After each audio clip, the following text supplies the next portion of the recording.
Welcome to Generally Speaking, the off-season edition. I am your host, Angelo Fioris, also known as @NJ_Generals on Twitter, part of the Fan Media Network. Nobody covers the USFL like the Fan Media Network, so make sure you follow me and the rest of the Fan Media Network for all of the news and information coming out about the USFL. Also, head over to the official USFL Discord and join that, because we are the official fan media organization of the official USFL Discord, and that's where you can find our shows, our articles, and all the other things that we produce throughout the season and now the off season. So definitely head over there. All right, USFL and Generals fans, this is a really special show for me. I'm really excited to bring on my next guest. He's my favorite sports author, and I've read a lot of his books. He is the author of The Bad Guys Won. He's the author of Sweetness. He's also the author of Football for a Buck, which is about the original USFL. So without further ado, I bring on Jeff Pearlman. Jeff, welcome to Generally Speaking. It is very rare that I'm on a show with someone who knows more about the USFL than I do, but I feel like here I am. I feel like your knowledge probably dwarfs mine, and I am in awe.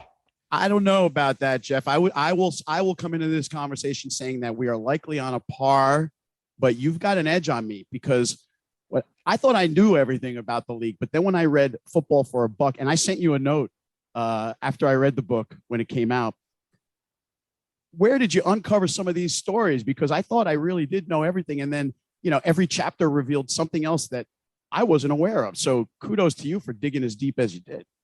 No, I appreciate that. I mean, the one thing is about book research is you call people. Like the one thing that happens when time passes is the same stories tend to be regurgitated over and over again, which is understandable because new people aren't telling their stories. It's not like since 1985, 86, people are telling new USFL stories nonstop. People aren't asking. So when you're an author or journalist or whatever, and you take the time to call Greg Fields and you take the time to call Chuck Fusina and all these different guys from the USFL, all of a sudden they're telling these stories, and they say, you should call this guy. And, oh, you should call this guy.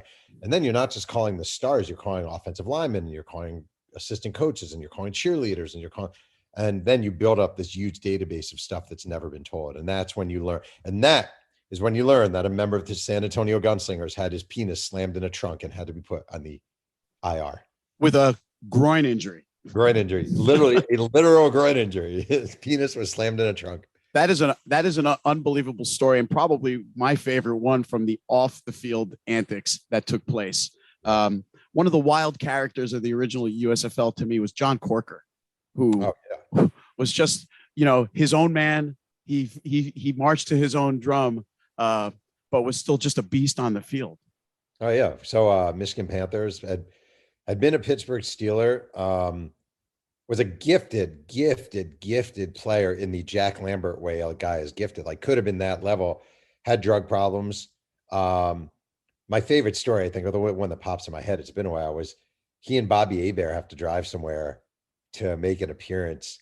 And Bobby Hebert is the quarterback of the Panthers, and Corker's been around, and Corker says he'll drive, and it's Michigan and snowing, and the road is icy.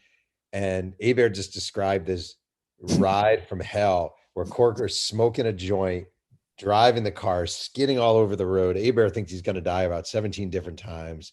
There's another one where Corker, who did have substance abuse problems, fell asleep on the ice at Joe Louis Arena and woke up sort of like in the way of A Christmas Story, woke up with his face stuck to the ice and had to sort of have his face removed from the ice. So Corker, there's a million Corker stories. There is. I have one of my own. A few years later, there was a league called the PSFL, which never got out of training camp, but I did have the good fortune of working there at the time, filming training camp as one of the video guys. And John Corker was on our team, the Arkansas Miners. So I got to interact with John, and we asked him one day if he was still partaking in the smoke. And he's like, nah, not anymore, but I still enjoy. And he kind of pointed to his nose, and we had a laugh. And I remember speaking to a coach saying Corker was looking like a beast in camp. And the coach said, well, let's hope he passes the test. So, it's interesting, actually. Like, if you look back, actually being sincere about this. Yeah.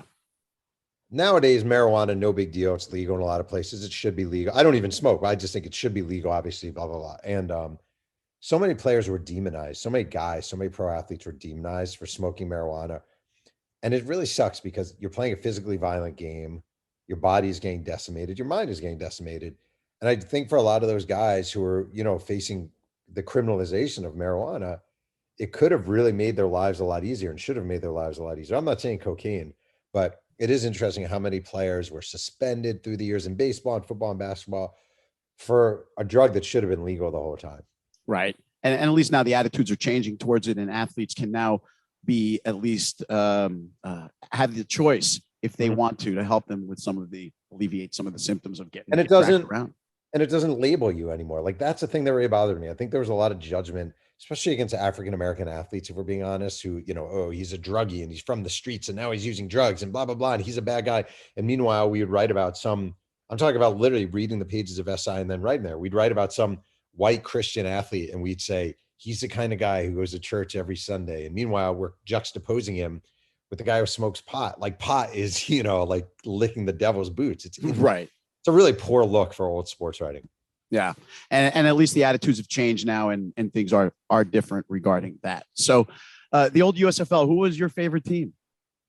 I was a Generals fan growing up. It's funny because I'm the biggest Trump hater of all time, but I grew up in New York. I love the Generals. I said to you when we just started this call, I see on your wall, the framed Sports Illustrated cover of Herschel Walker hitting pay dirt. I remember going to my library in Mahopac, New York as a kid. I was 11 years old at the time, and seeing that cover and then opening it up, I'm sure you can picture in your head too, and the spread of all the helmets. Yeah. And being like, holy crap, this is the coolest shit ever, and like just being blown away by the coolness of it all. And the Generals are our hometown team, local team. Right. They had Bobby Scott at quarterback, the former Saint. They had Herschel. They had Maurice Carthon in the backfield. Their Chuck Fairbanks was their unimaginative first-year coach. So boring. So boring. J. Walter Duncan owned the team. I was really excited. I loved their uniforms, even though in hindsight they weren't the greatest USFL uniforms. They were still kind of cool. And they sucked. And then Trump came in. I do always say this, I will say. I could make a lifetime off of bashing Trump as a president and all he did for the USFL. Negative. He spent a lot of money on that team and he made them good. So I can't, when people say, oh, blah, blah, blah, I say, I will give him credit. He was a pretty good owner for that team. Now, I don't think his intentions were great. He wanted an NFL franchise. But if you look at the results on the field and the players he brought in, it's hard to argue.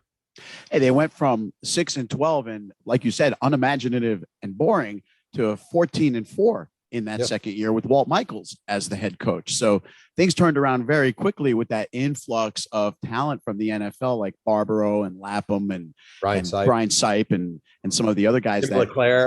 Leclerc, another great player from Cincinnati, right, that came over. So he definitely did a good job in building that team and turning it around. I chat sometimes with Bobby Scott on Twitter, and he's fun to chat with because he'll tell me stuff once in a while. And he told me that he would get so angry sometimes when it would be like 3rd and 8 and Chuck Fairbanks would call for a running back plunge into the line. And, in those days, there was really no recourse for a quarterback to change plays, right? They either ran what was called or they didn't run anything. Yeah, it's actually funny. You look back and the game has really changed so much. It's apples and oranges. If you took any NFL team right now, or even USFL team right now, and put them in that old USFL, like, remember at the time, the Houston Gamblers offense seemed revolutionary, which it was. Right. You could have 4 or 5 wide receivers. We're not even going to have a fullback on the roster. We don't need a tight end, blah, blah, blah, blah. Tight end. You could take the worst NFL team now, and their offense would blow away anything those USFL, especially that first year. It's not like Chuck Fairbanks was out of the mainstream. He was super mainstream. It's like, we're going to run. We're going to have a fullback. We're going to have a halfback. We're going to have a tight end. We're going to have 2 wide receivers. And that's it. Right. And so he wasn't necessarily a bad coach. He was just a very conventional coach. Yeah. That's pretty much what the NFL was running at the time for their offenses. It wasn't like they were lighting up the scoreboard at the time. And that was part of why the USFL was able to get a foothold, because the NFL was kind of in a very boring state. Their Super Bowls were blowouts and it wasn't imaginative at all. And I would argue that, like, in a way, so if you look at the wave of coaches coming into the USFL at first, like the whole big name coach thing was a big deal. Right? Chuck Fairbanks was a big name. George Allen was a big name. Right. But it wasn't until guys like June Jones, who wasn't that well known, like Mouse Davis, who wasn't that well known, came along, saw the USFL, saw that they weren't going to get the great receivers, but we could get these really fast 5'8" guys from smaller and Division II schools. And what can we do with them? That the USFL really started to revolutionize. Right. Guys like Richard Johnson, Ricky Sanders, stuff like that. Right. Yeah. Gary Clark. Yeah. Gary Clark. Right. Exactly. So many, all guys that went to the NFL and did well. Yeah. And I mean, Johnson Lindy Infante with the Jacksonville Bulls. Right. It later on became the coach of Green Bay, but he was a guy, he was an offensive coordinator in Cincinnati. He comes over to the USFL. He was an outside of the box thinker. And they really did something. Did you say you didn't know where Richard Johnson went? Did he go to the NFL? I don't remember. Yeah, he went to the Detroit Lions and actually was pretty decent for a while, but he wasn't that fast and he was a little portly, so he didn't last that long, but he was okay. Yeah. See, I don't even remember that. So you got me on that. I didn't realize Richard Johnson went to the I'm a nerd. The NFL. Yeah. I'm sure I'm like you. We're about the same age. I can't tell you where my car keys are, but I can tell you that Richard Johnson played for the Detroit Lions. Oh, yeah. I could tell you that the Generals fell a yard short of that first down on their last drive in the opening game. And I still think the ref gave him a bad spot. I'll go to my grave with that one. And if you found the ref right now and brought it up to him, he'd be like, Sonny, I have no idea what you're talking about. Absolutely not. You're right about that. So new USFL. Followed a little bit. You've been watching? I followed it at the beginning. I don't know if you're going to like this, but can I give my honest take? Of course. That's why we're here. Okay. I hated that all the games were played in Birmingham. I thought that was utterly preposterous. Yeah. It made no sense whatsoever. And like, you can't have, you're basically like, I understand there were complications. It was a TV driven league. I totally get the whole thing. The optics of empty stadiums is not a good optic at all, ever. And number two is you eliminate any local coverage whatsoever. So if you have the quote unquote New Jersey Generals playing in Birmingham, Alabama, well, the New York Times, the Daily News, the Post, WFAN, 1050 ESPN, they're not going to cover it because it's not really a home team. It's a home team only in name. Yeah. And I think that's a huge, huge problem because regional loyalty matters. And especially with quote unquote minor leagues, I always think the only shot, I get asked this a lot, like, can a football team league come along and be successful? Well, the only way it's going to be successful is, number one, if you take markets that the NFL isn't in.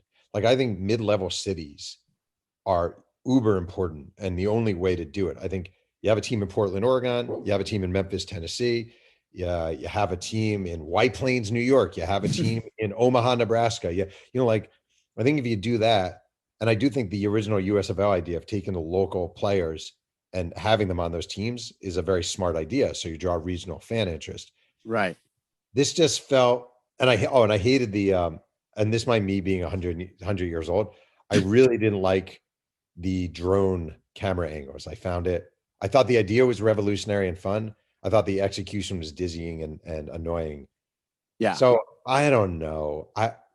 And also I'll tell you one more thing and now I'm sorry, now stop. No, it's good. I hated how, like, early on, I actually reached out to the president of the league, maybe, or I can't remember which guy it was. And I said, hey, my name's Jeff Pearlman. I wrote this book about the USFL. I don't know if you've read it or not, but I'd be happy to send you a copy. And the guy hadn't read it, didn't seem to care about it. And I'm not offended personally. Like, he's who the hell am I? But like, you're literally starting a league called the USFL with teams named the same as the old. There's no logical reason to do that if you're not tying it to the history. And they avoided the history 1,000,000% altogether. Sam Mills gets into the Hall of Fame, not a peep from the USFL. And I know they were deliberately doing this for legal reasons because they were concerned about copyright infringement. But I just didn't get it. Like, why are you the USFL again? Like, why aren't you calling yourself? No, I don't know. So that was it. I'm not saying the play was bad. I know some of the play was excellent, but it was confusing to me. Yeah. And listen, that everything you just listed is legitimate, right? Entire season in Birmingham. There was one home team, obviously the Birmingham Stallions, right? So they drew the crowds for their games. So every team got to play in front of a crowd once during the year, at least, right? So I think you'll see that in the next season and then 2 seasons, they'll start branching out into home markets because that is the goal. They're not staying in one place forever. I think it was a financial thing first and foremost, and then a good way for them to just build a foundation. And then the other thing you brought up, which would be really cool, the original USFL had that territorial draft where players that went to a group of schools located in the vicinity of the home team were bound to kind of be drafted by that organization. And it made for fan interest to increase a little bit because guys they cheered for on the collegiate level were playing. You have to do that. Yeah. I think you have to. I think if you put a team in Omaha, just as an example, I think Omaha is a perfect market actually for football. It's a cool city. It's a mid-size. It's a passionate football town. And if you loaded that team with a bunch of guys who played at Nebraska and maybe other, conference schools, and and also like you have to promote the idea that these guys, like I think the regional element is usually important. I really do. I don't see any other way around it. You have a team in Florida in a non-NFL city, you make sure all the players there went to Florida, Florida State, maybe even Georgia if you never do. It just makes perfect sense. My question for you is this league, the new USFL, seems so based on TV. I wonder, do they even really honestly care about the complications of actually having these teams in home cities? Is that even really a concern for them, or is that a fake concern for them? Their goal is to get in front of home markets. They know they're not going to be able to last as a league just playing in Birmingham every year for 10 weeks out of the year and expect that people in New Jersey are going to latch on to start following a team just because they have the name New Jersey, like you said, affixed to them. It's not enough of a draw, right? They've got to play at Rutgers Stadium, or they've got to play at Red Bull Arena or at MetLife somewhere so they can be experienced in person, so that they can ingratiate themselves with the community, because that was what the original USFL was really big about, was having players show up at an auto parts store or show up at an ice cream store opening or whatever it was. It was a little, it was kind of a little hometown feel back in those days. It was different than today, but the idea is the same. I think one thing that gets lost in the original USFL story is that it was actually a brilliant idea. Like, it actually was a brilliant idea. Like, all right, we're going to play in the spring. We're not going to play in the fall. So we're not going head to head against the NFL. We're going to go into a lot of new markets. We're going to go, we're going to go into Oakland because the Raiders left, right? And we're going to go, we're going to go into Arizona where there's no team. Like, we're going to go into markets where there's no team right now. We're going to have regional drafts. So you're going to identify with the players. The original idea was we're not trying to go head to head with the NFL. We're just trying to get a foothold. Hopefully we're going to draft some players and woo them to the league. We'll draft one or two. In a way, I think the argument can be made that Herschel Walker was a mistake, that even though he was a great player and the biggest name in football, he really changed the landscape for what the USFL was about with one signing. Like, he wasn't the model. The model wasn't, we're going to steal these guys who are going to go to the NFL. The model was slow growth, take our time. And as soon as Herschel Walker jumped in, and then you get Craig James, and then you get Tim Spencer, and then you get all these guys, it really caused the USFL to speed up a process that should have been a slow and steady wins a race kind of process. It shattered the model, and they were doing things in year one and in year two, like expanding, for example, that they shouldn't have been doing until year 4, 5, and 6. 7, 9. I mean, correct. Expanding in year 2 was a huge mistake, and it was just a money grab, right? It was a money grab, 100% money grab. I can't call it a mistake because they knew exactly what they were doing, which is trying to grab and go. But like, the minute you expand into San Antonio, Texas, with an owner who you haven't vetted, you're just like shooting yourself. You're dooming yourself to failure. And they went into some markets, and also like they went into markets that just logistically made no sense. Like, why do you have a team in Pittsburgh when the Steelers own that city, are always going to own that city? Even Houston, where they drew pretty well for it. Like, you're not going to compete with the Oilers. It is an impossibility. You're not going to steal fans from them. It doesn't make sense. Again, markets like Omaha, Memphis, which they did, Arizona, which they did. They were smart markets, but then they just did some really stupid shit that ruined that league. Yeah, it was your book chronicles it well. Jim Byrne chronicled it well. The Trial chronicled it well, which basically the USFL was death by 1,000 cuts, and then the 1,001st cut was the try to sue the NFL. So that was the end of our beloved USFL in 1985. But I got to tell you, when they announced that this new league was starting and the Generals were back, hey, I jumped all in, full knowing it wasn't going to be anything like the first go around, right? That's unrealistic. The landscape today of pro sports just does not allow for another league to come up with, NFL style salaries to get guys to jump over. So watching this league develop, Jeff, and, not fully on the inside, but knowing some people and knowing kind of what they have planned, it's pretty exciting to see that they're taking it into a second year, that these teams did create some buzz, that they did have generally acceptable television ratings for the time frame of the year that they're on. It's exciting to me to see that the name, the New Jersey Generals, is going to continue, and hopefully within the next couple of years will result in 5 home games being played right here in the state, and that would be pretty cool. Let me ask you a few things. Number one, I just want to say, like, you touched on something that I feel all the time, which is the power of nostalgia is very strong. Right. It is. It just is. And like, as much as I'm like skeptical of this USFL, I am kind of like you. Like, I like seeing the uniforms. I like seeing the names. It does something for me. If it's nonsense or not nonsense, it still does something for me. It just does. It reminds me of being a kid, and that's really cool. Let's say the Generals actually play in New York, New Jersey. Right. They can't do it at MetLife Stadium, right? That'd be ridiculous, right? Do you do it at Rutgers, or Rutgers play that? Do you do it at Penn? Princeton? Excuse me. Like, where do you do it if you're the Generals? Yeah, that's a great question. I actually wrote an article about that about a month ago or so, trying to list possibly the best 4 locations in the state, and everything you just named was on the list. I put MetLife on there just because it's there and it's always a possibility, but it's cavernous, and they're not going to draw 40,000 people the first year they play there. So it would be a really quiet place with an insignificant. And that's a bad crowd. Look. And that's a really bad look if you have 2,000 people in a 50,000 seat stadium. It's a horrible look. Yeah, even if it's 20,000, it's going to be hard for them to blend, right? Or stand out against the empty seats. The other location, I like Red Bull Arena out there in Harrison, which is about 24,000. The only problem there is that USFL season's at the same time as MLS and NWSL soccer. So they're very careful about their fields. And so 5 American football home games might be too much during that time of year. So maybe that's not a realistic location. The other 2 locations, Rutgers obviously is a great spot because of its location to the central part of the state, 50 some odd thousand seats. It wouldn't look as bad if you have 20,000 in the stands in that kind of setup. And the 4th one is Princeton, which has a nice little stadium, right? 27,000 seats. The problem there is Princeton's kind of tucked away there on the further reaches of the state. It's not as accessible highway wise. Parking's kind of a issue around there if you're going to try to get big crowds. I mean, they don't draw massive crowds for Princeton games anyway. And a lot of the people are probably more from walking distance students and that kind of thing. So I don't know if it really has the infrastructure for a pro team to call home, but it's only 5 home games. So you never know what they have up their sleeve. All right, 2 thoughts. Number one, you could also do Columbia, which would be kind of interesting. Have them play in New York the city. City. Yeah.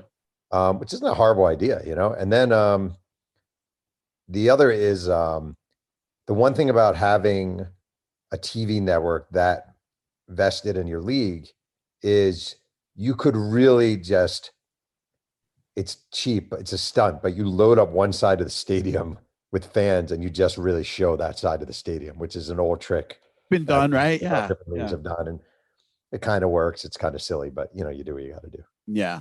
But in general, it seems like they have a plan. It's already in effect for the next year. They're laying the bricks for what's going to happen in March and April when the season kicks off. So it should be a lot of fun. I think you're going to see at least a couple more markets be involved in terms of hosting games next year.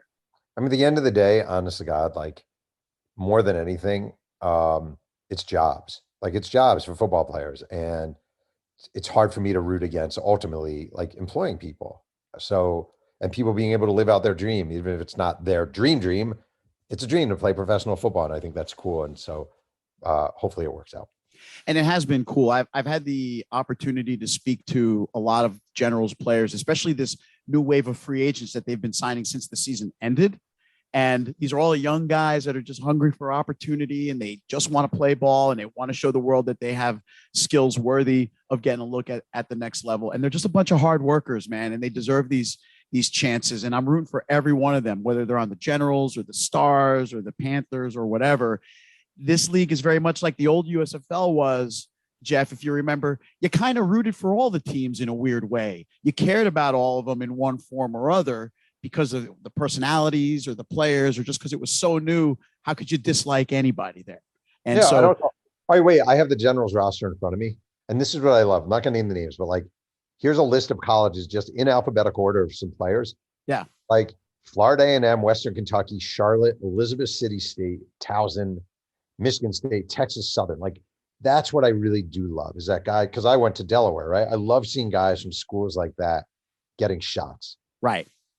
Right. They're not picking them from the Nebraskas and from the Florida States and from the Tennessees, although some of the players have that pedigree as well. That's just unavoidable. But most of them are from places you haven't heard from, but have exhibited the ability to perform on this level because they're looking for players that play on this level and can be coached to the next one. Right. I agree with you. I think it's cool. I'm with you. So you wrote a new book. It's coming out pretty soon. It's about one of my favorite athletes of that era when we were growing up. Who was better than Bo Jackson in the early to mid and late 80s, Jeff? If you talk about dual sports, nobody. I mean, you could go Deion Sanders as maybe if Bo is one, Deion Sanders is a far distant, number two. Right. I mean, the guy's, as I always say, he ran a 4.13 40.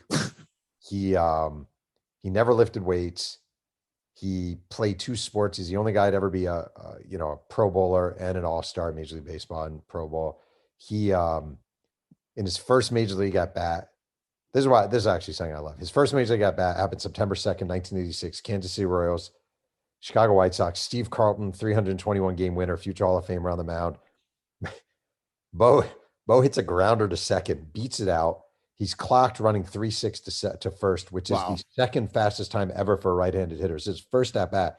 He's asked after the game what it means to have his first hit off of Steve Carlton, and he has no idea who the guy is. You know who he was? Never heard of him. It's like Bo is just, and the mythology of the man. Like what could have been? That's the number one question. Like what could have been? Who could he have been?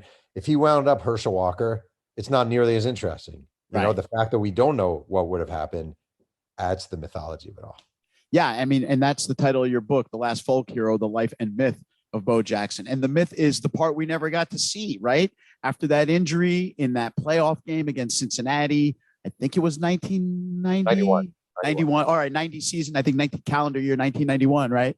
Yep. And the hip injury, and we never saw the same Bo again after that play.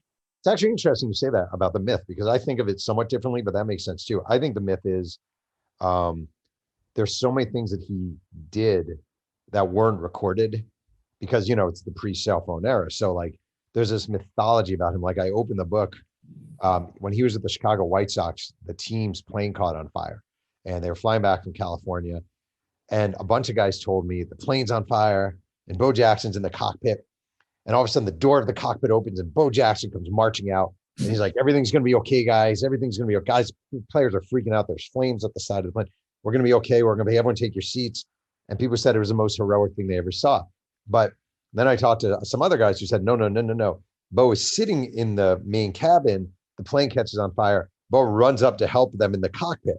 I'm like, that's a mythology of the guy. Did he come out of the cockpit to calm people down? Did he run up to the cockpit? But the thing that's undeniable is they made an emergency landing in Des Moines, Iowa. And there was a kiosk that was closed with some food. It was closed. And Bo Jackson, there's a keg with a lock on it. And Bo Jackson broke off the lock with his bare hands and they all drank out of this keg. So like, there's just a lot of mythology about the man. So it really is both. Like what could have been, who could he have become, but also like all these things. And it's like, did he do that? Did he really hit that ball 700 feet? Is that even possible? Well, 5 people say he did, but did he really? That's kind of the joy of it all. Yeah, and how can we doubt that if there's so many people corroborating some version of it? And whether he went into the cockpit, Jeff, or came out of the cockpit, everyone can agree Bo did something. He did something. He did something. Was calm when everyone else was freaking out. Why? I mean, there's a one of my favorite stories is when he was he was a junior at Auburn. He played baseball, football, also ran track at Auburn, qualified for the Olympic trials as a runner in track, like at 220 pounds, which is wow. He's playing baseball, first night game ever at the University of Georgia. And they bring in the Auburn and Bo Jackson is playing right field and the fans behind the fence in right field are just booing him mercilessly, mocking him, everything you could think of. And his first at bat, he grounds out. The fans mock him, blah, blah, blah. It's the first night game ever at the University of Georgia. Second at bat, Bo hits a ball. It travels over the wall and hits the lights. Actually hits the lights. This is 39 days before The Natural comes out in theaters. So like, and then, he runs back to the outfield at the end of the inning. All the fans are doing the bow down to Bo Jackson. He hits 2 more home runs in his next 2 at-bats. In his last at-bat, he doubles, and all the fans boo him because all he does didn't hit a homer. Is hit a home run. It's just like there's a million great, amazing Bo Jackson mythology stories. It's so fun.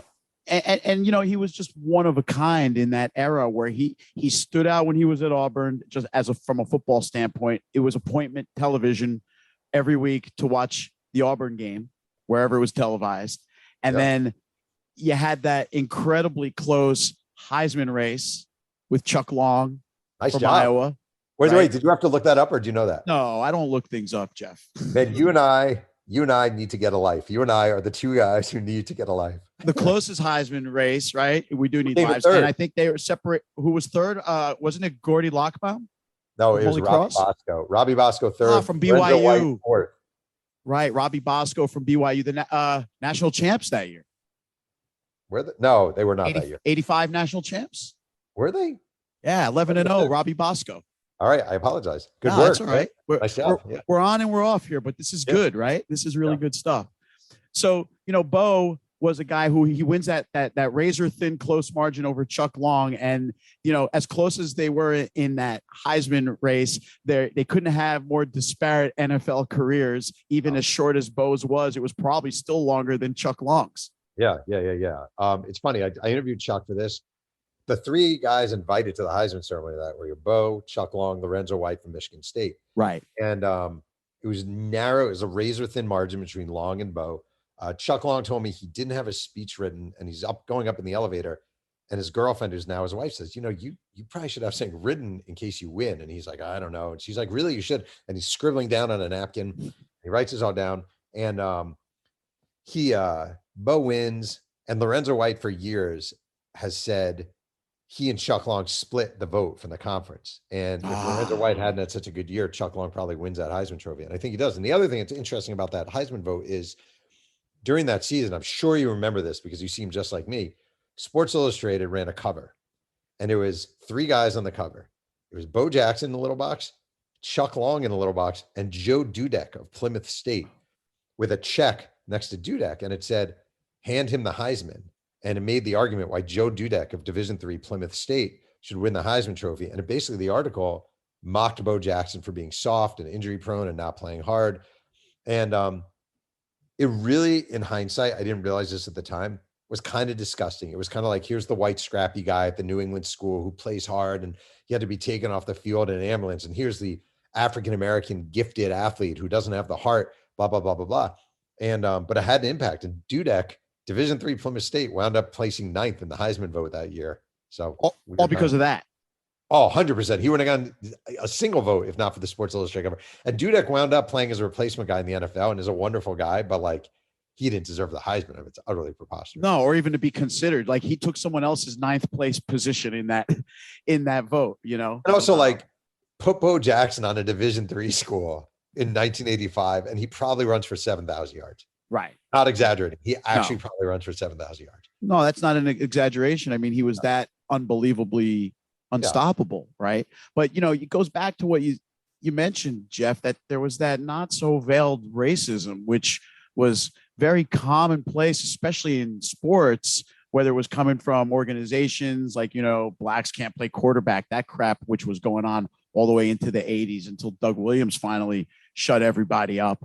Those sort of not so veiled knocks have and had existed for so long. Let me tell you about Auburn when he was at Auburn. So, okay, Bo Jackson's at Auburn.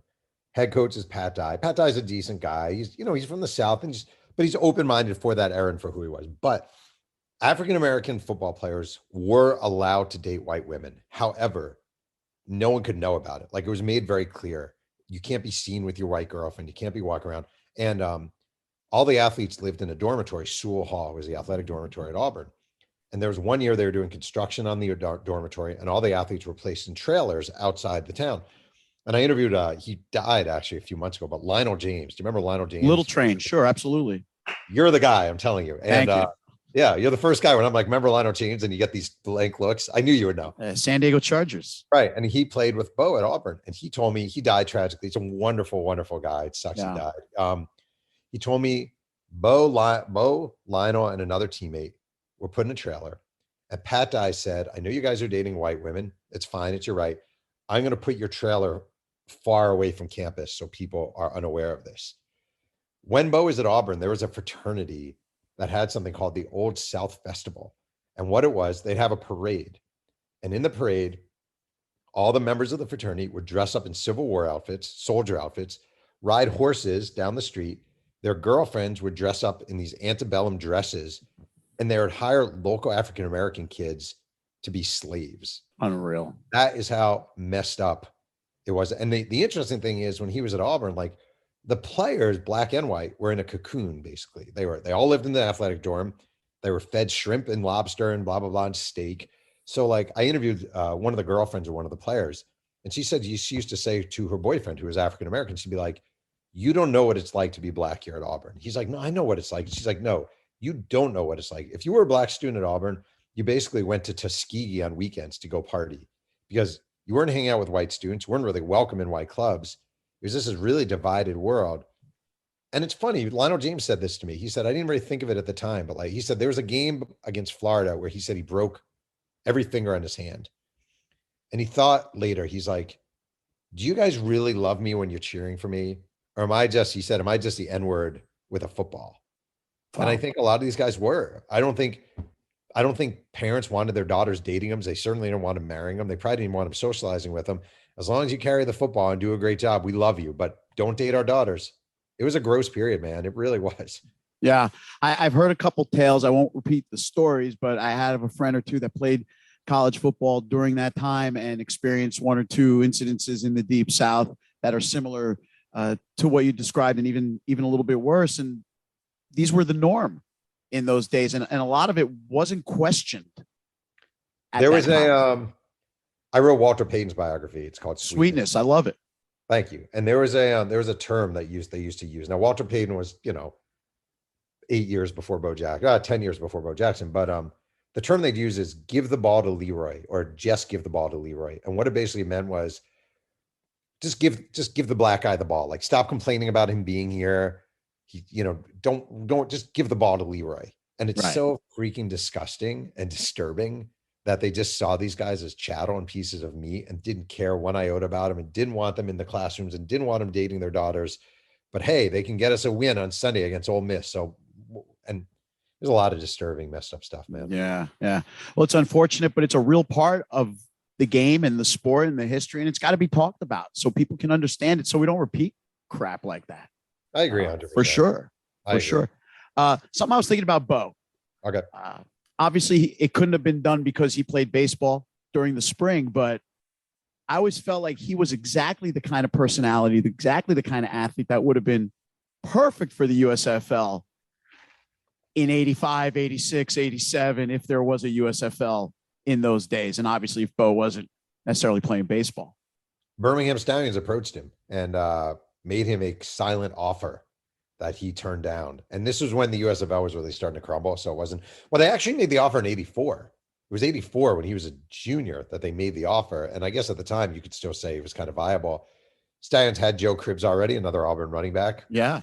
They had Cliff Stout, a quarterback. They were a good team. Jimmy Smith, a wide receiver. I don't think Bo ever took it particularly seriously. I don't think number one, like, his mom really wanted him to get a degree from Auburn. That was very important. He ultimately did. He didn't at the time, but he ultimately did. And I just don't think he considered it a serious offer, but it was put out there. I never heard that before either. So another cool nugget. I'm here for you. Yeah, that is fantastic. Jeff, before we go, I do have one more question for you. So I bought a jersey before this USFL season started, and it was a throwback jersey, and it's a Herschel Walker jersey. And, Herschel Walker's running for Senate now, and it may not necessarily be the right jersey to be wearing anymore, depending on how you feel about certain things in the world. If I was to get another jersey for next year, throwback, original Generals, there's 3 seasons to choose from. Yep. What am I getting? Okay. First of all, I want to say I'm not saying you have to agree with me, but I'm in silent prayer that Herschel Walker does not win that Senate seat because he's insane. And he's one of my all-time favorite football players. I have no beef with Herschel Walker as a human. I really don't. But something's wrong with that guy. I was thinking Maurice Carthon, the 33. Right. Cool.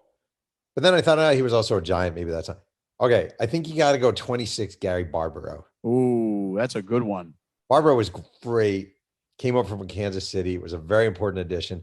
And the other one I would consider is number 17, Brian Sipe. I just think it's kind of cool to have a Brian Sipe Generals jersey. I thought about that one too. Brian Sipe is a good one just because he represented their new direction when they brought him aboard, and he was a former NFL MVP in 1980. So why not? The other guy I was thinking about, and it's really deep and obscure, and no one even knows him, they had a tight end by the name of Victor Hicks, number 87, I believe, right? Yeah. And the only reason I would choose that is because when I was a kid growing up in central New Jersey, my old man had a lunch truck sitting across from the A&P warehouse for 40 years. And so I used to work there in the summer. And Victor Hicks worked in the warehouse at the A&P over the summer in the off seasons. And he used to be a customer of ours. So he used to come to the lunch truck. I would talk to him every day. He brought me an autographed photo of the team. So I just got a soft spot in my heart for tight end Victor Hicks. I don't know if you think the way I do. The only flaw with the Victor Hicks plan, I guess it's the same as almost any of these guys' plan, is like nobody's going to know who he is. And people would and the jersey is so nondescript. The General's jersey is not an overly, that people are going to assume it was like, your name is Hicks and you're the loser wearing his high school football jersey 30 years later. Well, I did consider that too, because you're right. There's not a super distinctive thing about the original General's New Jersey. I actually thought of getting a Bobby Scott jersey just because why not? He was the first QB. Chain smoking backup quarterback, former Saint. Love it. Yeah. He's fun. I chat with him on Twitter from time to time, and he'll share stories with me. And he's really, really open. If people follow on Twitter, he's a good follow just because if you ask him a question, he'll answer it, which is fun. Yeah. I support all your choices. Yeah. Fantastic. Jeff, this was fantastic, man. I'm glad we finally got a chance to do it. I've been reading your stuff for years, and getting an opportunity to converse like this is awesome for me. Oh, it's my pleasure, man. Thank you so much. Let's do it again sometime. I'm in. Jeff Pearlman, ladies and gentlemen, again, the book, it's about Bo Jackson, and it is called The Last Folk Hero, The Life and Myth of Bo Jackson by Jeff Pearlman. Don't go away. Generally Speaking, we'll be right back. Welcome back to Generally Speaking. How great was that?